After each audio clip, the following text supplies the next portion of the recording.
El libro séptimo de la República es materia de Pau. Por lo menos su primera parte, como ya sabéis. En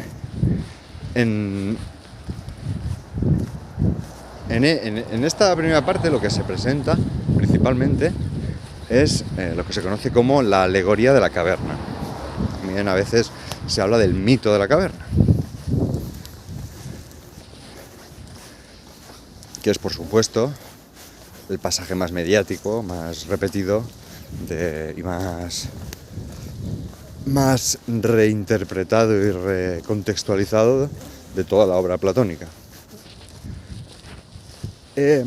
Para entender bien esta alegoría, que es central para comprender, digamos, el pensamiento de Platón, debe entenderse en qué lugar de la obra aparece, digamos, debe comprenderse su contexto.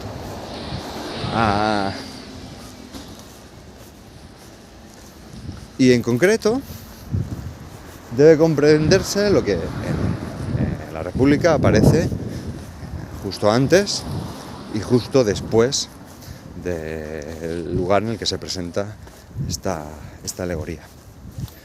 Entonces, lo primero que vamos a hacer, como ya anunciamos, es retroceder a final del libro sexto para comprender lo que se dice allí, porque esto nos va a permitir atacar la alegoría de la caverna con muchas más garantías. Entonces, si recordamos, al final del libro sexto, Sócrates se había enredado, digamos, a regañadientes, a hablar de cómo entendía él eso de la idea del bien. Esto, a su vez, era parte de un excurso que duraba desde final del libro 4, un excurso respecto a su argumento principal, y en el que, entre otras cosas, se había presentado la figura del filósofo como aquel tipo de ciudadano más capacitado para ejercer las funciones de gobierno en el estado ideal. Analizando un poco la figura de este filósofo, Sócrates había llegado a afirmar que lo que distinguía el conocimiento, o lo que distinguía, digamos, lo que autorizaba a este tal filósofo a ocupar los puestos de gobernante, no era otra cosa sino un cierto conocimiento de la idea del bien. Y es por eso que, digamos, en el centro de este excurso, como decíamos, muy a regañadientes, se ve empujado por sus amigos a intentar presentar, aunque fuera de manera muy superficial, eso que él entienda, o eso que él entiende por la idea del bien. Para hacerlo, había echado mano de una comparación. Si no la tenéis en mente, os animo a que veáis el vídeo anterior, porque es un vídeo importante para comprender la filosofía de Platón y para poder atacar con garantías un comentario de texto, por ejemplo, de este autor. Pues bien, en aquel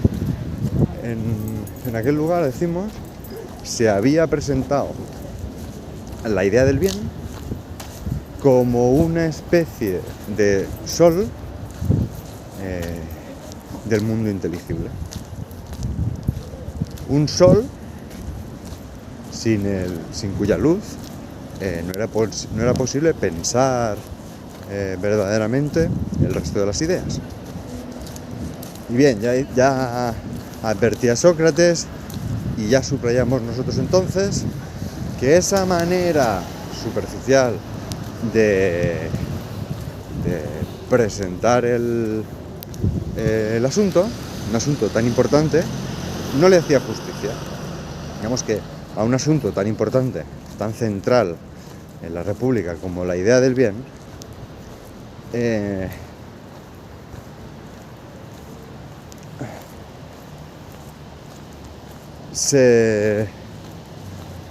digamos que se le debía un tipo de explicación más clara, más precisa y no tan metafórica. Entonces, es posible que precisamente para aclarar a su auditorio cuán imperfecta es la explicación que ha dado de la idea del bien, Sócrates se ve en la necesidad de presentar lo que se conoce como el símil de la línea. Bien, ¿qué dice el símil de la línea? El símil de la línea, lo primero que nos pide, como ya había hecho Sócrates antes de presentar su comparación entre la idea del bien y el sol visible, es que reconozcamos que hay dos tipos de objetos. Existen dos tipos de objetos. Unos objetos que percibimos a través de los sentidos y que conforman un conjunto enormemente variado, que es el mundo sensible, y otro mundo de objetos, de cosas, a las que accedemos mediante el pensamiento y exclusivamente mediante el pensamiento, que llamamos el mundo inteligible. Bien, pues una vez reconocido la existencia de estos dos mundos, por tanto, por utilizar palabras de la tradición filosófica, una vez reconocida esta ontología, es decir, esta manera de ser de las cosas, Sócrates nos pide como siguiente paso que reconozcamos que no será igual el tipo de conocimiento que tengamos del mundo sensible que el conocimiento que tengamos del mundo inteligible. Entonces, ¿por qué esto es así? ¿Por qué hay dos tipos de conocimiento? ¿O por qué el conocimiento que tenemos del mundo sensible no es de la misma naturaleza que el conocimiento que tenemos del mundo inteligible? Pues bien, para Platón, estos dos tipos de conocimiento se distinguen, esto es importante, porque los objetos que conocen, los objetos conocidos, tienen una naturaleza también muy distinta. Es decir, que los objetos que pertenecen al mundo sensible y los objetos que pertenecen al mundo inteligible se distinguen muy fuertemente. Tienen una naturaleza muy distinta. Entonces, ¿cuál es esta diferencia entre el mundo sensible y el mundo inteligible? Pues bien, la principal diferencia, y la diferencia que organiza todas las demás, la que es causa de todas las demás, es que los objetos del mundo sensible están en perpetuo cambio, están sometidos a un constante devenir. De manera que, por ejemplo, cualquiera de estos arbustos de tamarindo que han brotado aquí de manera salvaje serán distintos a cómo son ahora en cuanto los vuelva a mirar, porque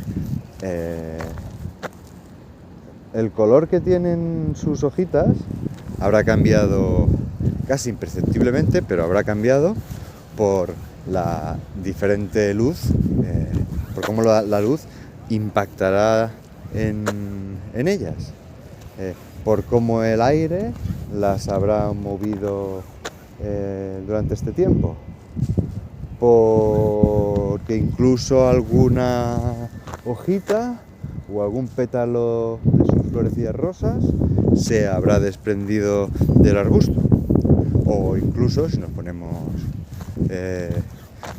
bioquímicos, pues porque el equilibrio de sales, el equilibrio químico en su interior también habrá cambiado.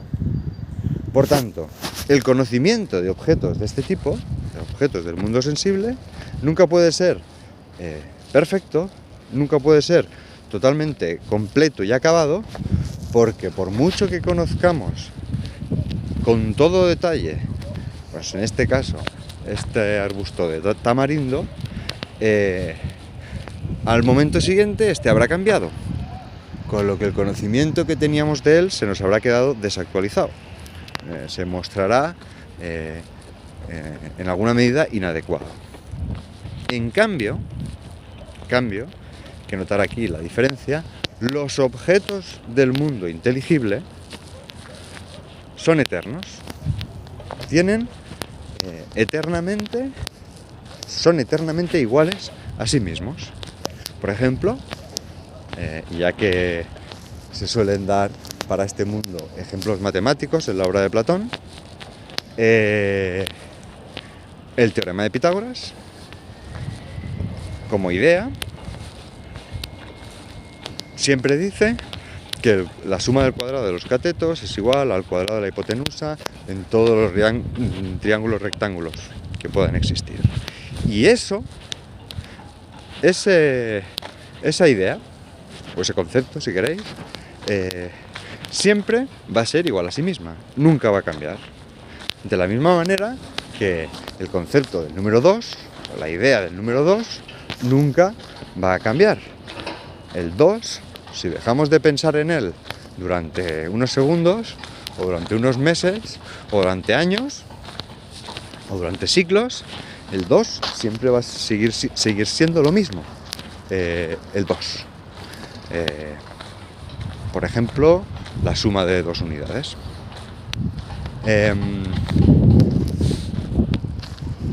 Y la idea de justicia, por concretar en el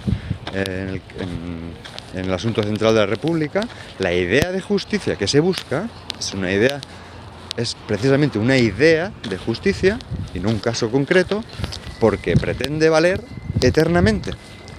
La definición que Sócrates ha dado de justicia como aquella organización del Estado en que todo el mundo hace aquello para lo que está mejor dotado por naturaleza, eso, según la intención de Sócrates y Platón, ha de valer para siempre. No es que cuando nos volvamos a pensar sobre el asunto, la idea de justicia o la idea que tengamos de justicia vaya a ser ligeramente diferente. No. Si hemos si hemos pensado correctamente el asunto, las conclusiones a las que hayamos llegado sobre la idea de justicia deben valer hoy como valían en la Atenas del siglo IV antes de Cristo. Por tanto, esa es la principal diferencia entre los dos mundos,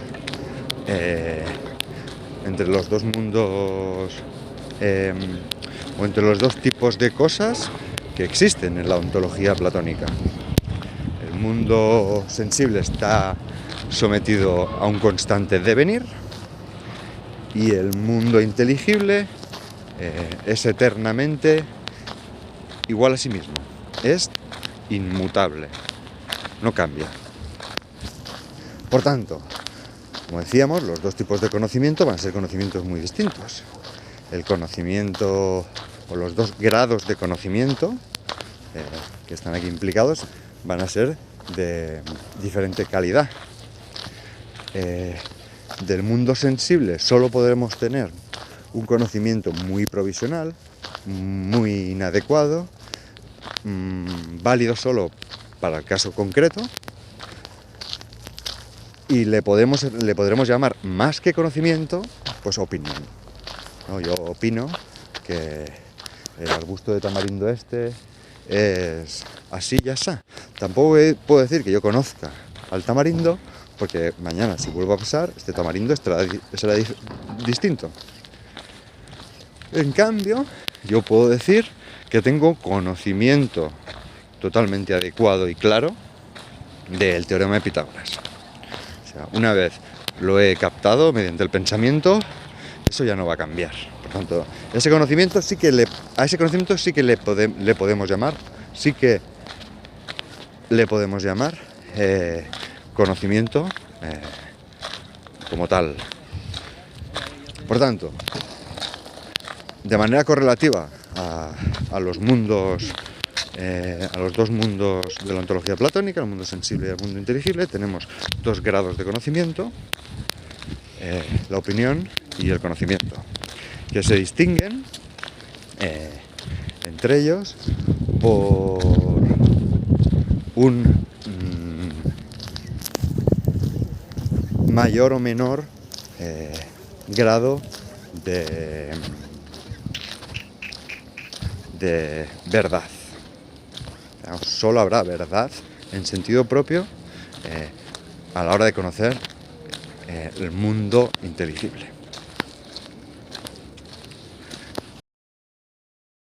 Pues bien, podemos dibujar estos dos mundos, el mundo sensible y el mundo inteligible, sobre una línea recta. Una línea recta que dividiremos en dos segmentos. En el segmento de la izquierda colocaremos el mundo sensible. Y en el segmento de la derecha, el mundo inteligible. Entonces, centrémonos en primer lugar en el segmento de la izquierda, en el segmento del mundo sensible. En él, dice Platón, dice Sócrates, no todos los objetos son de la misma clase, de la misma naturaleza. No todos los objetos son igual de reales, por así decirlo. No es lo mismo una silla o digamos, no es lo mismo un árbol que el reflejo de ese árbol en un charco. No es lo mismo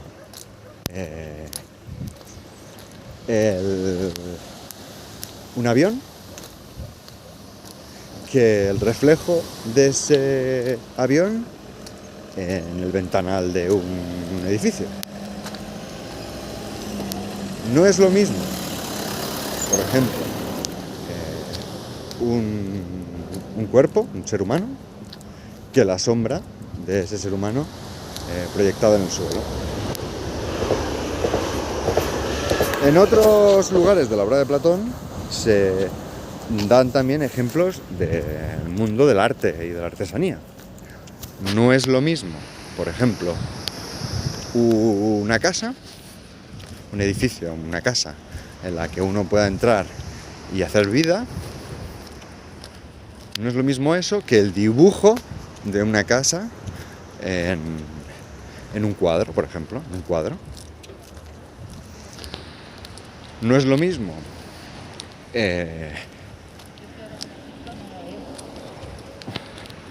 pues la guerra de Troya, tal como sucedió en un determinado momento histórico. No es lo mismo eso que el relato de la guerra de Troya, tal como uno se lo encuentra en los poemas homéricos, en los poemas de Homero, en concreto en la Ilíada. Por tanto, también dentro del mundo sensible podemos hacer una división, una nueva división. Entonces vamos a coger el segmento de la izquierda, correspondiente al mundo sensible, y lo vamos a dividir otra vez en dos partes, pero ahora haciendo que el subsegmento de la derecha quede mucho más pequeño que el de la izquierda. Bien, en el de la derecha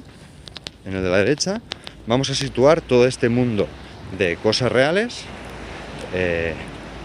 y en el de la izquierda todo ese conjunto de objetos formado por reflejos, sombras, reproducciones, copias, etc.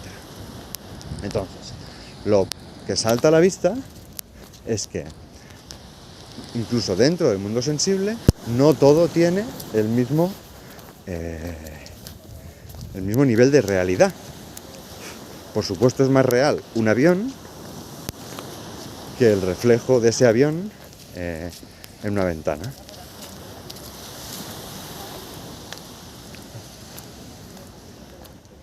Pues bien, de hecho, suele ocurrir, nos dirá Platón, ocurre de hecho siempre, que los objetos del subsegmento de la izquierda siempre van a ser algo así como copias del subsegmento de la derecha, ¿no? El reflejo en un ventanal es como una copia, es como ocupa un segundo lugar de realidad respecto al correspondiente avión real que surca los cielos. El cuadro pintado la casa pintada en un cuadro siempre es algo así como una copia, en un sentido más o menos directo, de una casa que existe, una casa real, una casa construida, de la que situaríamos en el subsegmento de la derecha.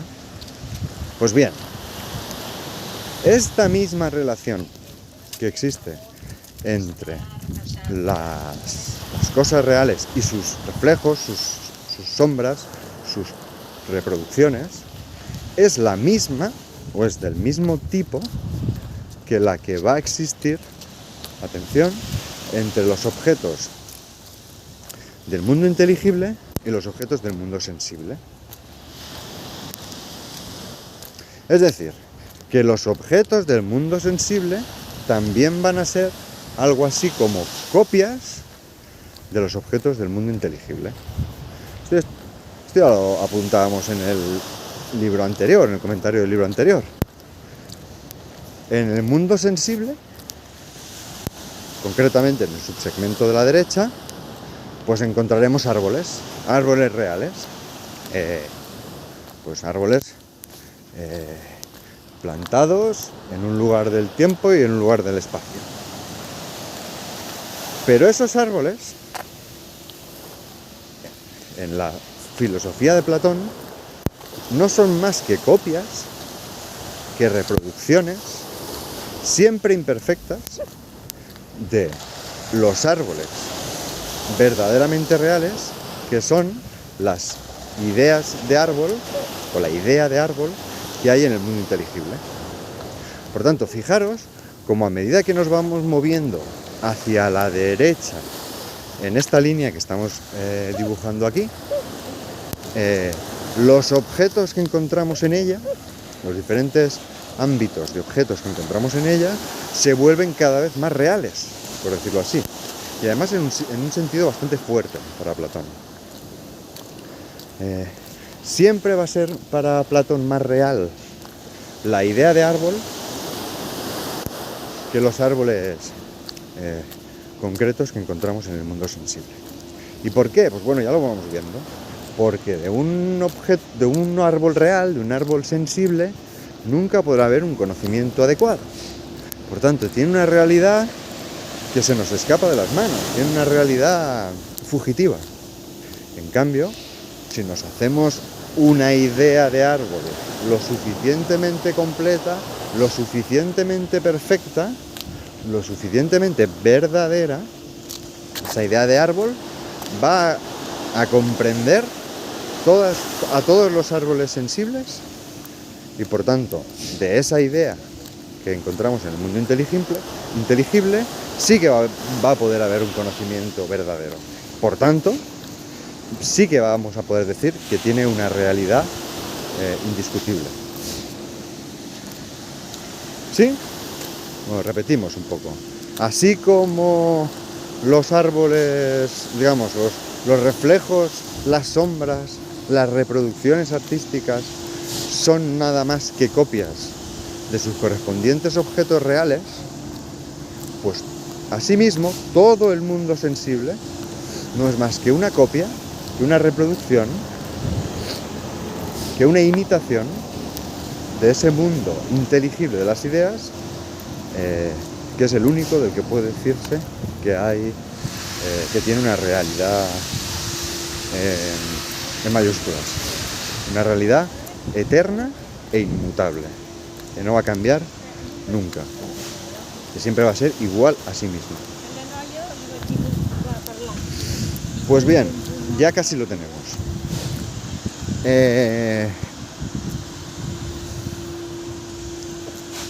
De la misma manera que hemos dividido el segmento de la izquierda, podemos subdividir ahora el segmento de la derecha, es decir, el segmento correspondiente al mundo inteligible. Y además lo podemos hacer, nos dice Sócrates, atendiendo a la misma proporción que hemos utilizado antes. El nuevo subsegmento de la derecha será mucho más pequeño en comparación con el subsegmento de la izquierda. ¿Qué encontraremos en el subsegmento de la izquierda? Encontraremos todos esos objetos pertenecientes al mundo inteligible, pero que necesitan del mundo sensible para ser comprendidos. Por ejemplo, cuando se dibuja un objeto geométrico en una pizarra, por ejemplo, un triángulo sobre el que se harán distintas demostraciones, pues la demostración del teorema de Tales, o la demostración del teorema de Pitágoras, o la demostración de las igualdades trigonométricas. Pues bien,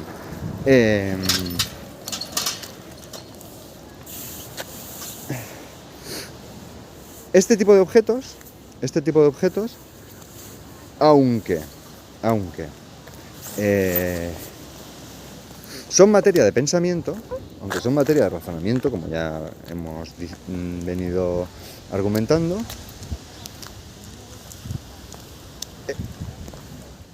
en el momento que son dibujadas en la pizarra, de alguna manera o en alguna medida, se convierten en parte en objetos del mundo sensible.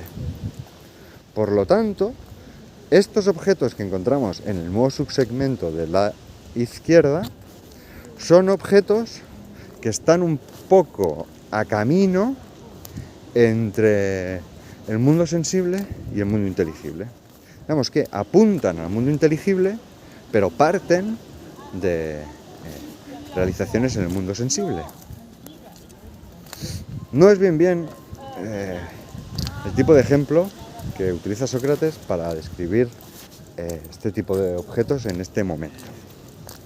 En esta parte del diálogo. Pero bueno, lo que se ha hecho hasta ahora, en principio, nos vale. Y previsiblemente, entonces, en el último subsegmento que queda por caracterizar, digamos, en el subsegmento que está más hacia la derecha en esta línea,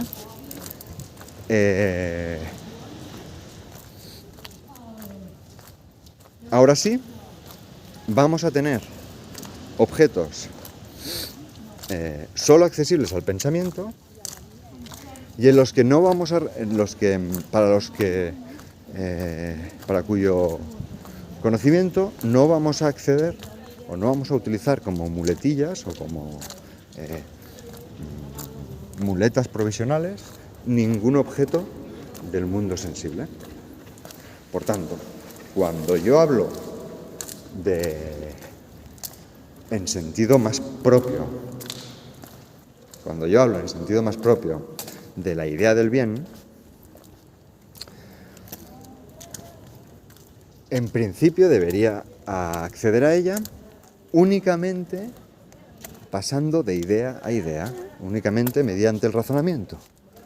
Si esto es así, estaré accediendo a verdaderas ideas, a objetos que forman forman parte de pleno derecho del mundo inteligible. Pero si me baso en ejemplos del mundo sensible, no estaré aún en este subsegmento de la derecha que estamos caracterizando en último lugar, sino que aún estaré en ese subsegmento de la izquierda del que, digamos, los ejemplos más privilegiados son los objetos matemáticos y del que tenemos un conocimiento más adecuado, por supuesto, que el que podemos tener de los objetos sensibles, pero aún no es conocimiento, aún no es conocimiento en sentido pleno.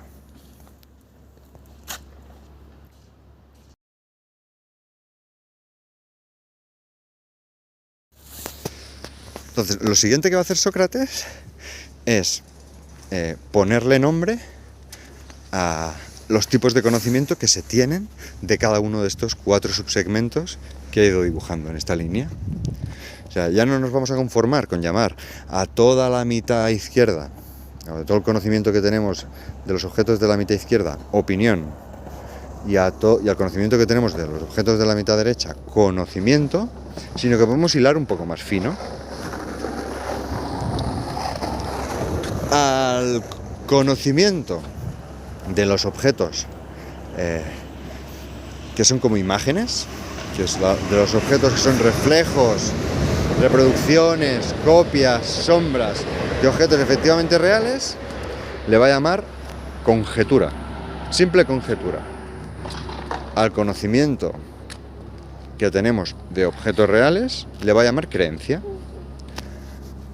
Al conocimiento que tenemos de objetos inteligibles, pero a través de, digamos, de ejemplos o de muletas del mundo sensible, le va a llamar pensamiento discursivo.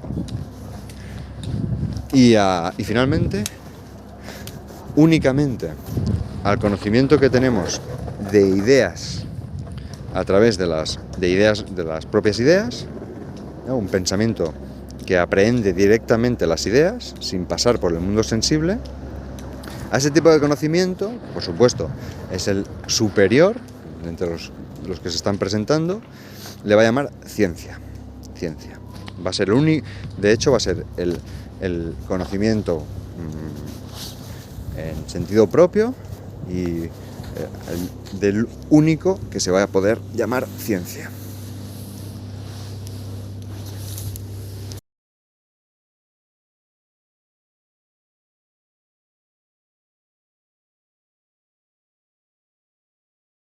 Bien, y una última consideración sobre este esquema que comúnmente se conoce como el símil de la línea.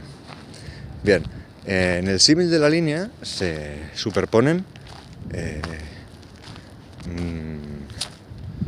dos dimensiones. Se superponen dos órdenes de cuestiones. Por una parte, se caracteriza cómo es la realidad, ¿no? Se intenta responder a la pregunta cómo es la realidad, cómo son las cosas que existen. Y en este sentido ya hemos visto que para Platón, y tal como expresa el símil de la línea, la realidad está compuesta por 4 órdenes, ¿no? Por 4 ámbitos de cosas ordenadas de menor a mayor realidad, ¿no? En el mundo sensible tenemos meras imágenes que son ese ámbito de cosas que tiene grado ínfimo de realidad, que serán siempre copias de cosas realmente existentes, ¿no? Y este es el segundo grado de realidad. Y aún por encima de las cosas que conforman el mundo sensible, tanto imágenes como cosas reales, cosas realmente existentes, encontramos otro orden o otro mundo que a su vez tiene mayor realidad y que está compuesto por 2 tipos de cosas a su vez. Objetos matemáticos, como ejemplo paradigmático del grado más bajo del mundo inteligible, e ideas, que son los objetos existentes que no son copia, a su vez, de ningún otro y que tienen, por tanto, mayor grado de realidad, mayor grado de perfección. Por tanto, se da de esta manera una respuesta a cómo son las cosas de este mundo. Esta dimensión, ¿no? este orden de explicaciones es lo que en filosofía se conoce como una ontología, ¿no? Un discurso sobre cómo son las cosas, ¿no? Una explicación sobre cómo son las cosas. Pero a la vez se superpone a esta ontología otra dimensión, que es la que hemos visto en segundo lugar, que es la dimensión epistemológica, que intenta responder a la pregunta de cómo conocemos las cosas, ¿no? Ya no nos encontramos en el orden del ser, cómo son las cosas, sino en el orden del conocer, cómo conocemos las cosas. Y hemos visto que de manera paralela o correspondiendo a los 4 grados ontológicos, encontramos 4 grados epistemológicos, es decir, 4 grados de conocimiento. El conocimiento de imágenes, que Sócrates titula o bautiza como conjetura, o sea, una mera conjetura, una mera suposición, podríamos decir casi.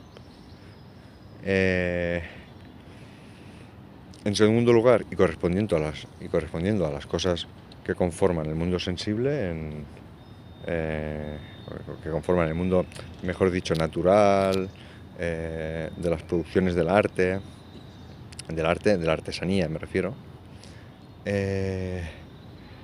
encontramos la creencia. O sea,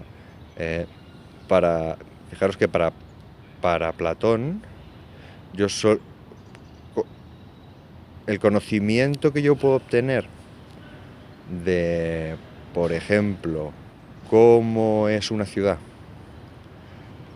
a partir de fotografías de esa ciudad, o de cuadros de esa ciudad, o incluso de vídeos de esa ciudad, un canal de TikTok de viajes, nunca pasará de la mera conjetura. Es decir, es algo que yo conozco de segundas. Pero, incluso si yo viajara a esa ciudad y la viera tal como es, ya no en imagen, sino de manera presente,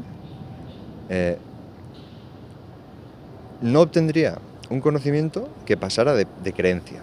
Sería un poco más fuerte que la conjetura, porque la tendría delante de mí, la podría ver desde múltiples perspectivas, la podría tocar.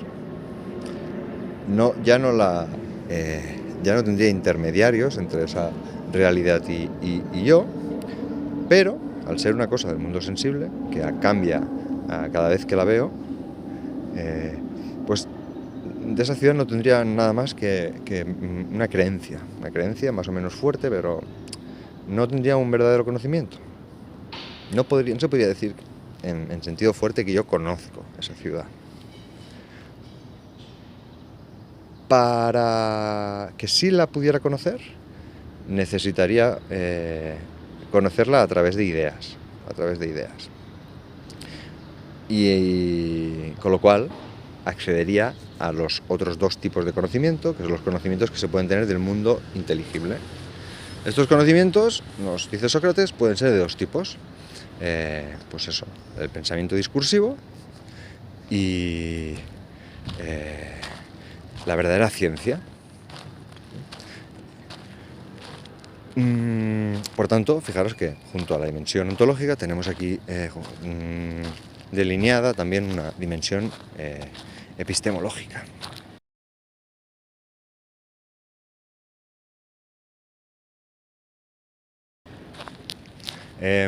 Vale, pues con este esquema claro en la cabeza, uno tiene que entrar a intentar comprender la alegoría de la caverna. ¿Vale? La alegoría de la caverna, dejaré un vídeo por aquí, por si alguien no la tiene muy fresca en la cabeza. Pero brevemente, se trata de la historia relatada por Sócrates de una serie de gente que vive en una caverna, encadenados y obligados a mirar una pared a lo largo de toda su vida. Una pared al fondo de esa gruta. En esa pared aparecen una serie de imágenes cambiantes, de contornos poco claros, que conforman para estos prisioneros pues todo su mundo visible. Bueno, pues la alegoría de la caverna es la historia de la liberación de uno de esos prisioneros, ¿no? Al que se fuerza al que se le quita las cadenas y al que se le fuerza a salir de la caverna. Al salir de la caverna, en su camino hacia la salida de la caverna, hacia la entrada de la gruta, a la salida de la gruta más bien, lo que ve es que lo primero que tiene que hacer es rodear un muro, al otro lado del cual descubre que hay una serie de personajes siniestros que van haciendo pasar por encima del muro toda una serie de objetos, una serie como de marionetas. Bueno, se da cuenta el prisionero liberado de que las sombras, las imágenes que había estado toda su vida viendo en la pared, no eran sino las sombras proyectadas de esta especie de marionetas que los personajes van haciendo pasar sin descanso por detrás de ese muro, por detrás y por encima de ese muro. Por tanto, que todo aquello que había tomado por su realidad, por su mundo, durante toda su vida, pues no eran sino esas sombras, ese juego de sombras chinas producido por el paseo de estos hombres siniestros. En su salida hacia el exterior se da cuenta también que todo este juego de sombras es posible porque hay una gran hoguera prendida en el centro de la cueva que emite la luz que permite que se generen esas sombras. La historia de la alegoría de la caverna es también la historia de finalmente la salida de este prisionero de la caverna y de cómo, tras ser inicialmente cegado, por la luz del exterior, poco a poco se va acostumbrando a mirar los objetos que encuentra ahí afuera, y que inmediatamente se le aparecen como objetos más ricos, más reales que cualquiera de los objetos que había a los que estaba acostumbrado a ver, con los que estaba acostumbrado a vivir dentro de la caverna. Y es también el descubrimiento de otra fuente de luz mucho más potente que la luz de la hoguera que había en el interior de la caverna, y que es la luz del sol. Una luz que mucho más blanca, mucho más brillante, que hace aparecer a los objetos del mundo exterior a la caverna pues de una manera mucho más nítida que aquellas sombras movedizas y de contornos poco claros que había estado viendo toda su vida proyectadas en la pared de la gruta. Bien, pues esta historia a cada uno le evocará lo que le evoque.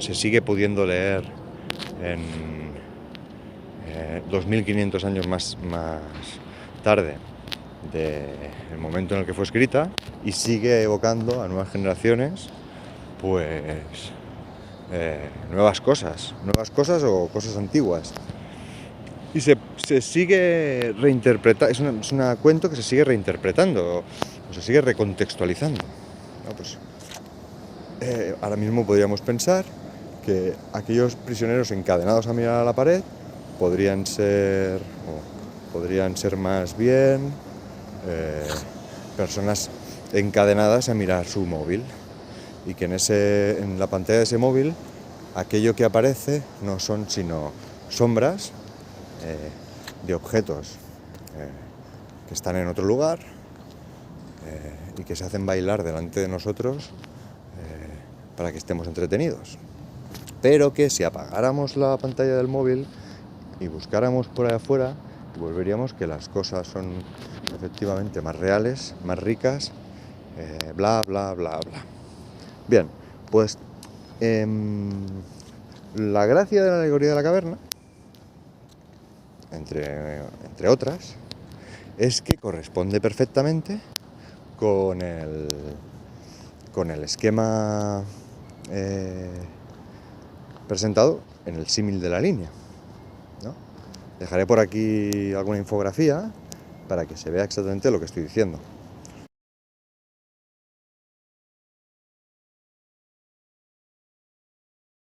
Pero los 4 niveles de realidad conceptualizados en el símil de la línea pueden, digamos, mapearse encima de este escenario cavernícola que se ha inventado Platón, ¿no? Podríamos decir que el interior de la cueva corresponde al mundo sensible y el exterior de la cueva al mundo inteligible.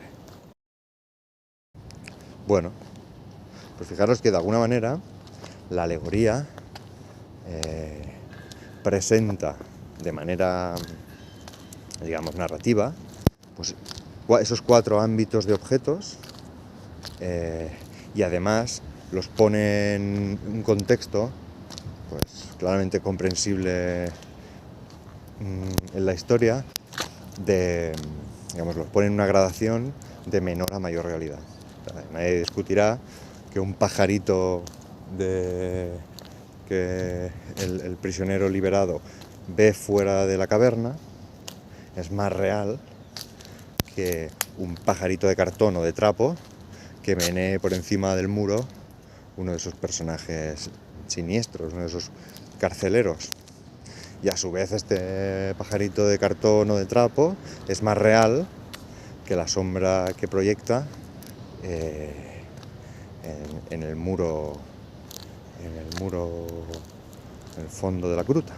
Por tanto, veis ahí que se pueden pintar, sobreponer, como se ve en la infografía, se puede sobreponer la línea que venimos comentando sobre el escenario de la alegoría de la caverna.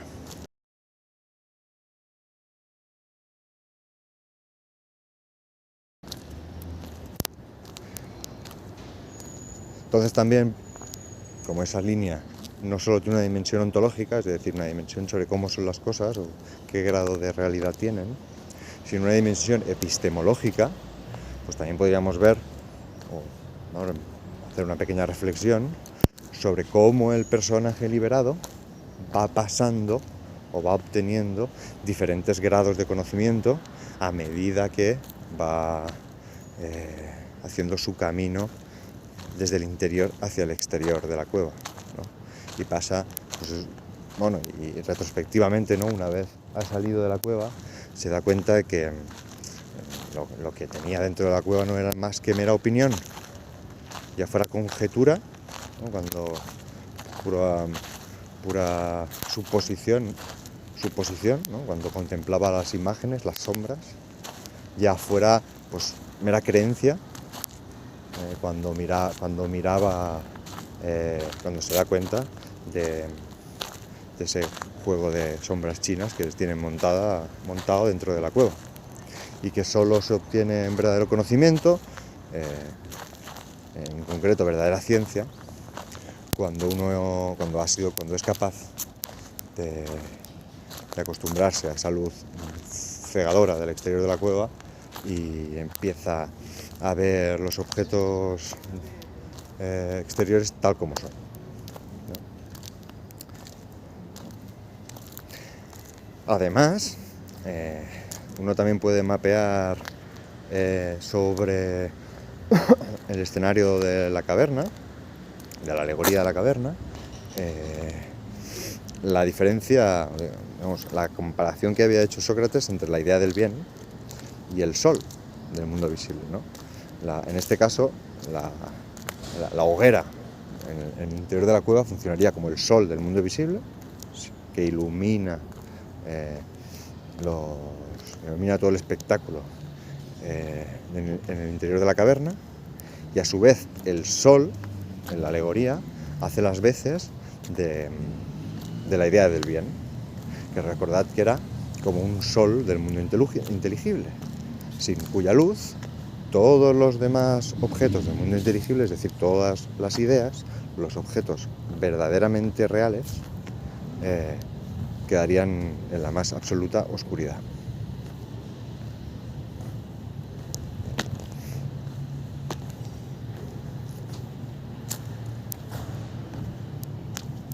Bien, pues se podrían decir muchas más cosas de la alegoría de la caverna, porque, digamos, es una alegoría muy bien trabada, pero yo creo que lo central ya está dicho hasta aquí. Es importante, por lo menos, es importante caer en la cuenta de que la alegoría de la caverna tiene una estructura. Es decir, a Platón no la escribió tal como se le iba ocurriendo, sino que, como veis, están pensados unos espacios que alegóricamente representan pues unos distintos ámbitos de la realidad, y digamos la aventurilla del protagonista a su vez también representa una serie de grados por los que pasa el conocimiento hasta la obtención del conocimiento, ¿no? Hasta la relación con la verdad. Y en grado supremo hasta la aprehensión, ¿no? La percepción directa de la idea del bien.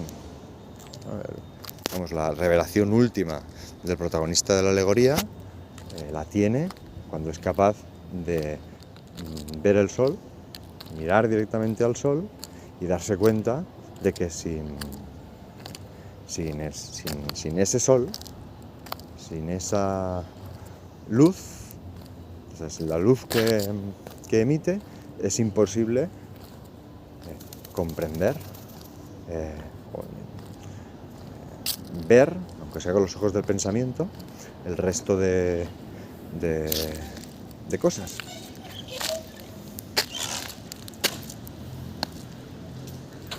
Por tanto, si entendemos eso, si entendemos que la alegoría de la caverna tiene una estructura y mínimamente hemos empezado a pensar esa estructura y entendemos lo que Platón nos quería decir, habremos avanzado un montón. En cualquier caso, recojamos un poco de cable y démonos cuenta de cuál es el contexto más amplio en el que aparece esta alegoría de la caverna. Recordemos que toda esta discusión viene de cuál es... Toda esta discusión viene en último término de qué diferencia al filósofo del resto de ciudadanos, en concreto del resto de sabios o el resto de expertos, el resto de gente que podría ser susceptible de pensarse como buenos gobernantes. Sócrates ya ha justificado, más o menos de manera suficiente, por qué cree que los filósofos son los más capaces de tener un conocimiento político, y por tanto los más capaces de gobernar.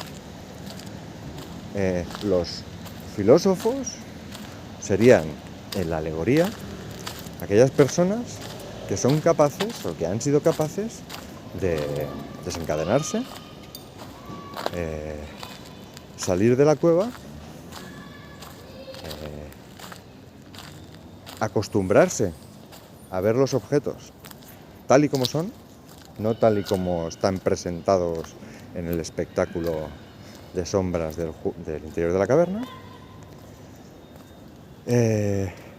y que por tanto, como saben cómo son las cosas en realidad, pues están capacitados para gobernar un estado. Y además tienen un conocimiento de las cosas tal y como son a la luz de la idea del bien. Por tanto, en una perspectiva siempre ética, atendiendo a qué es lo bueno en cada caso. Por tanto, tienen un conocimiento bañado, iluminado, por así decirlo, de bondad. Pues bien, hay un detalle de la alegoría de la caverna que a veces pasa desapercibido, y más en tiempos de épica individualista como los que vivimos, y es que al prisionero liberado se lo desencadena. Tal y como Sócrates presenta la historia, no es que el tío tiene una inspiración o una intuición que no sabemos de dónde viene y él se libera a sí mismo de sus grilletes y emprende una aventura de conocimiento, bla, bla, bla, bla, bla. No sucede bien así. Sucede que a este personaje alguien lo libera y de alguna manera lo fuerza a ir viendo la movida que tienen montada en el interior de la cueva. Y se lo fuerza también a ir saliendo de la cueva e ir descubriendo incluso el mundo exterior, el mundo real. Y esto es así porque Sócrates está pensando, Platón está pensando la alegoría desde la perspectiva de la formación del filósofo. Si veníamos en el libro sexto de hablar de qué conocimientos superior puede alcanzar el filósofo, es decir, ¿qué tiene el conocimiento del filósofo que lo distingue del conocimiento que pueden tener otros tipos de oficios o de sabios? Si veníamos de ese contexto, justo después de la alegoría de la caverna,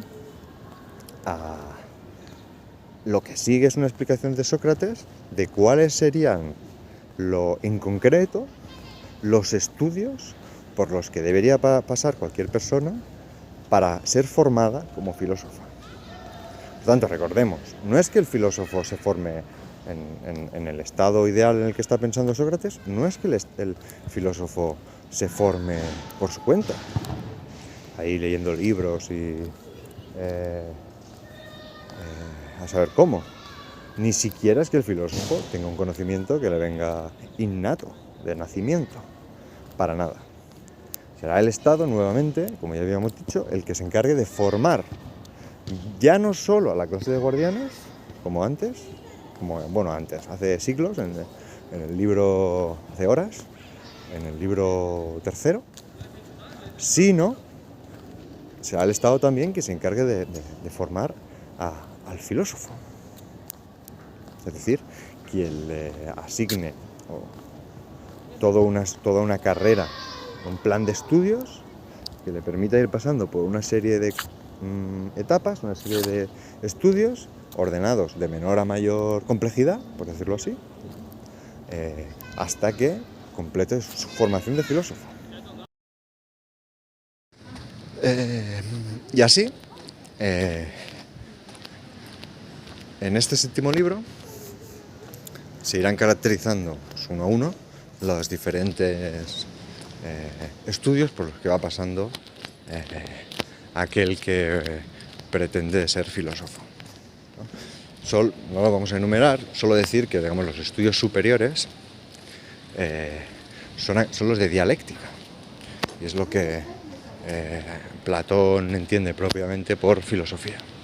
Antes pues se hacen estudios sobre todo pues, de matemáticas, es decir, de aritmética, de geometría cada vez más compleja, y finalmente de astronomía y armonía.